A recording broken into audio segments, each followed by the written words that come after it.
अस्सलामुअलैकुम। और सब भाई खैरियत से हैं? माशाल्लाह जी माशाल्लाह। मेरी दिल से दुआ है कि सब भाई खैरियत से हों।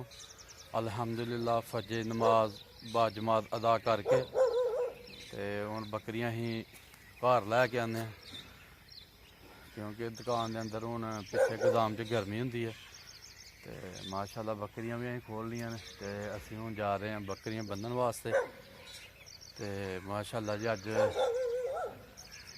बेटा मेरा हाफिज वलीद अज मंजिल कड्ढण वास्ते मुल्तान जा रहा ते आके मिलने उन्होंने बकरियां बन के।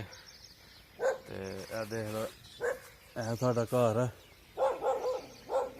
ते देख लो घरों निकलदे सारे माशाल्लाह मेन सड़क के उत्ते किन्ना क पानी खलोते दा।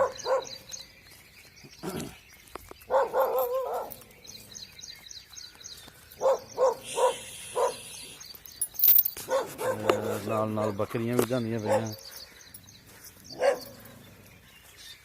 थोड़ा राह बचे दा लंघण वास्ते।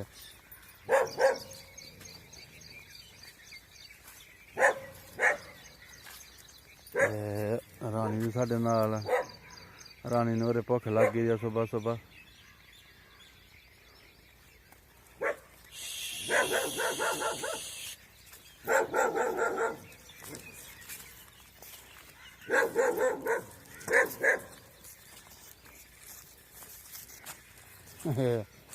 ये कोई अद्धा किलोमीटर बन जाता जी पानी पक्की सड़क से।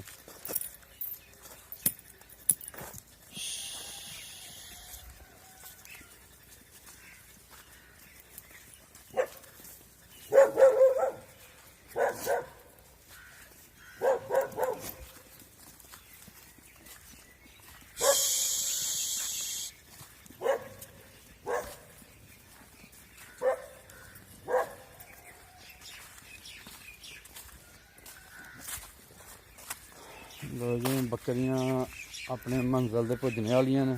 किले बन के पट्ठे पा के फिर वापसी घर आन लगे हैं।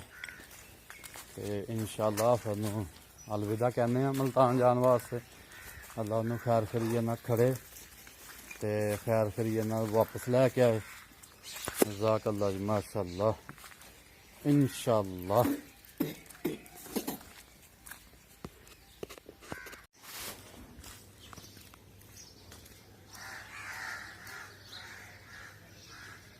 माशाअल्लाह जी कैसे प्यार ना पट्ठे खाते पे सुबह सुबह।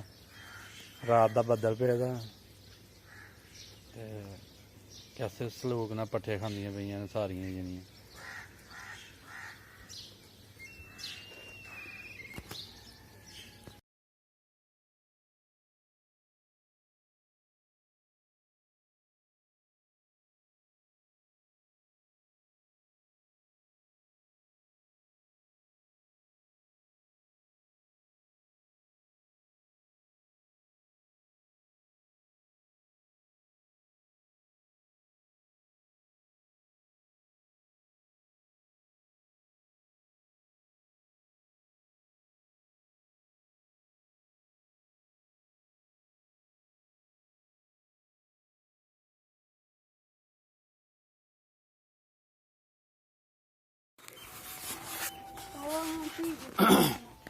लो जी माशाअल्लाह आप साहब 4 हाफिज इत्थों गए ने होर। एक आप साहब साढ़े पिंड दे उत्थे ने ते 4 हाफिज माशाअल्लाह हुण गए ने मुल्तान।